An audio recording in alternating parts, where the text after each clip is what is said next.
Okay, the next compressor I want to talk about is the SSL bus compressor. Now, unlike the channel compressor, this compressor really has become legendary. Although it started out being built into the SSL console and also thrust upon engineers who didn't request it, it has become the #1 piece of outboard gear made by SSL to be used in studios who don't even have the console, or any console for that matter. And to be honest, so much of that famous SSL sound that has become synonymous with pop, R&B, and rock records of the last few decades can be closely associated with this one dynamics processor. It was the first compressor that, when put on the stereo bus, would be called a glue compressor because it fused the instruments together and filled up the extra spaces that made the mix sound too sparse or full of holes. It also added a nice amount of sheen to the top end, which really paved the way for what radio mixes sound like today. Punchy and fat, while controlled to be as loud as possible without sounding distorted. The SSL bus compressor really lives up to the hype. So let's check out a few of the modeled options. The first one we're going to check out is the Waves SSL. Right here. And this one looks very much like the one built into the console. Has a threshold, makeup gain, attack, release, ratio, and also an option here to fade in or fade out, which is useful on the console, not as much in the plugin. The threshold and makeup gain are continually variable. They're not preset points, but the attack and release are. They have fixed points. The attack can be 0.1 milliseconds, 0.3 milliseconds, 1 millisecond, 3 millisecond, 10 millisecond, and 30 millisecond, which is the slowest attack.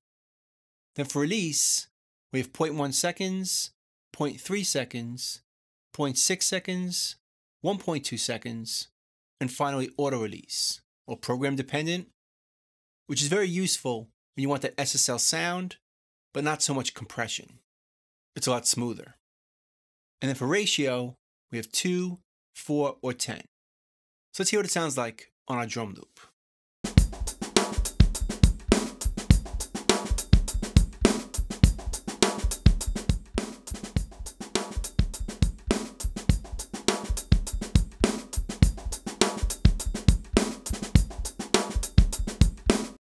Let's make the attack and release as quick as possible.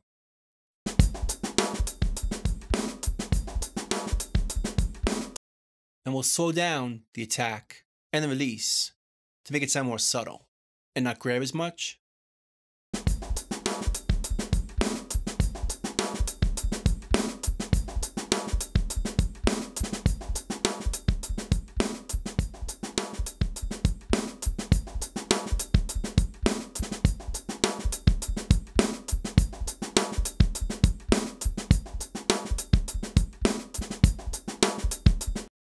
Now let's change the release to auto mode, or program dependent.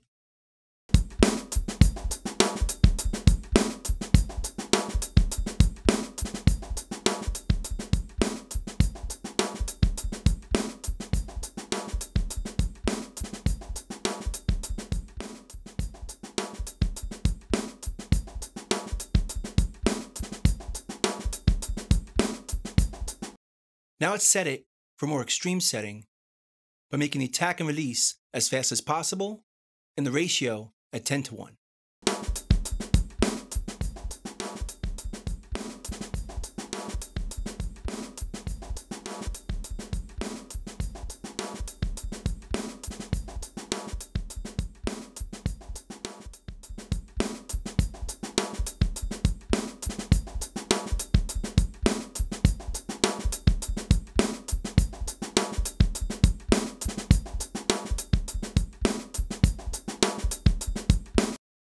Notice it has a pretty good sound at almost all the settings. It just sounds different, but it sounds nice and punchy no matter how we set it.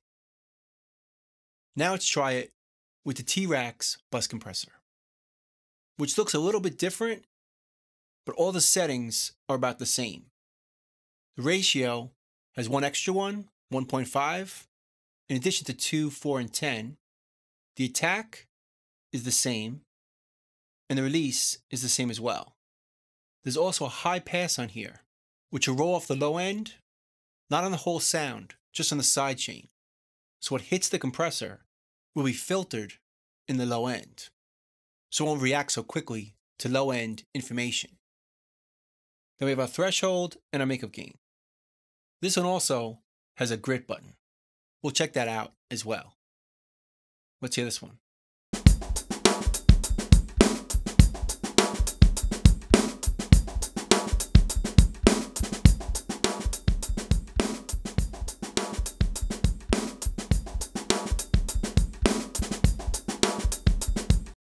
I can tell right away that both units sound very similar and very close to the real thing. Let's hear what this one sounds like with a faster attack and release.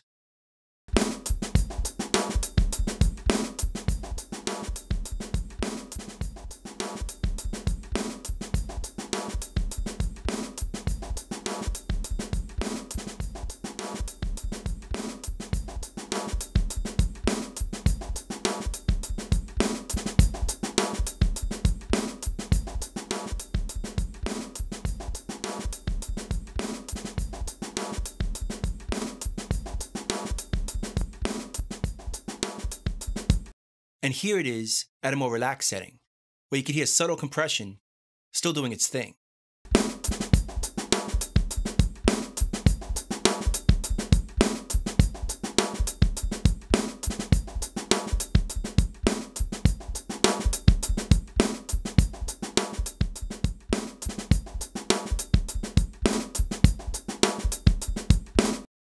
And then we have auto mode, or program dependent, which is one of my favorite modes for this compressor, because it gives us the SSL sound without too much pumping and breathing.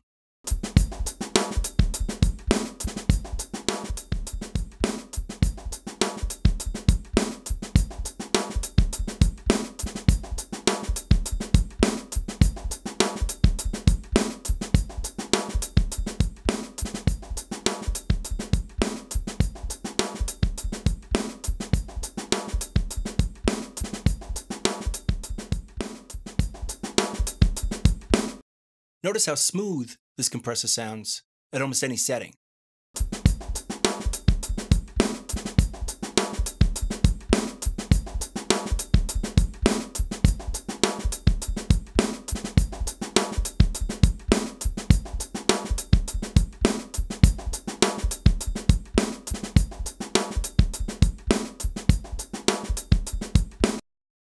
Again, this unit sounds very close to the hardware version.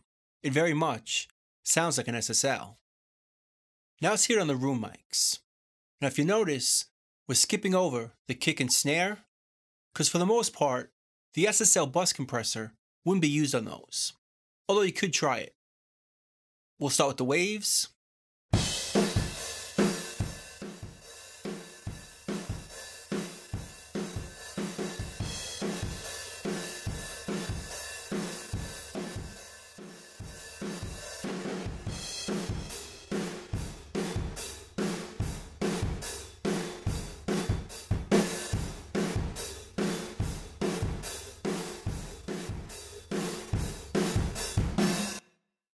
Notice how dramatic this compressor sounds on the room mics, almost like it was created just for them. And it's one of the reasons people love this compressor for room mics.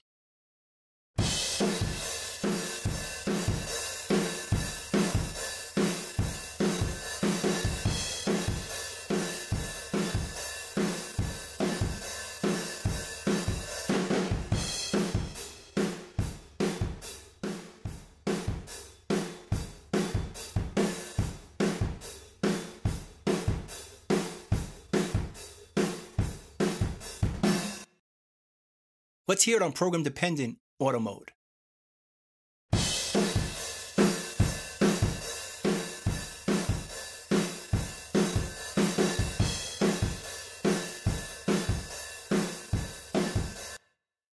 Now let's try the T-Rax version of the SSL.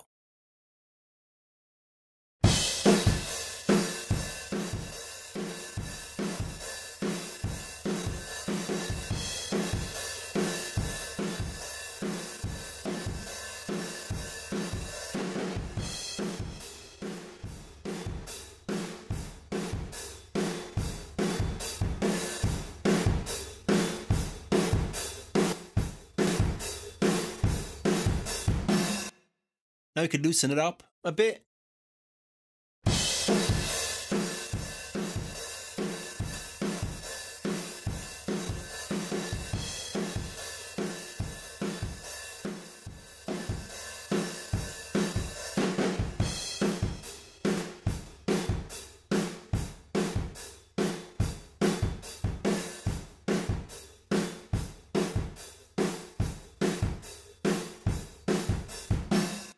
Now let's play around with the side chain.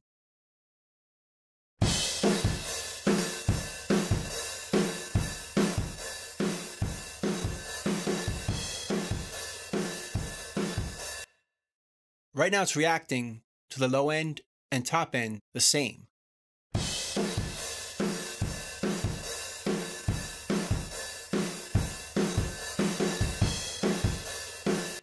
Notice up here, it doesn't respond to the low end as much. So you don't hear it compressing as hard when the kick is hit.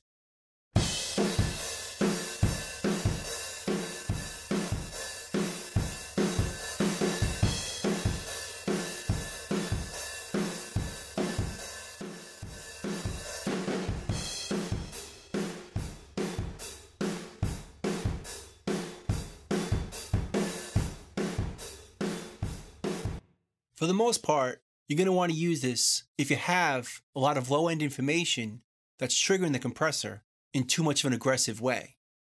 We can roll this off a bit to make it sound more subtle, and it won't react to the low end quite as much.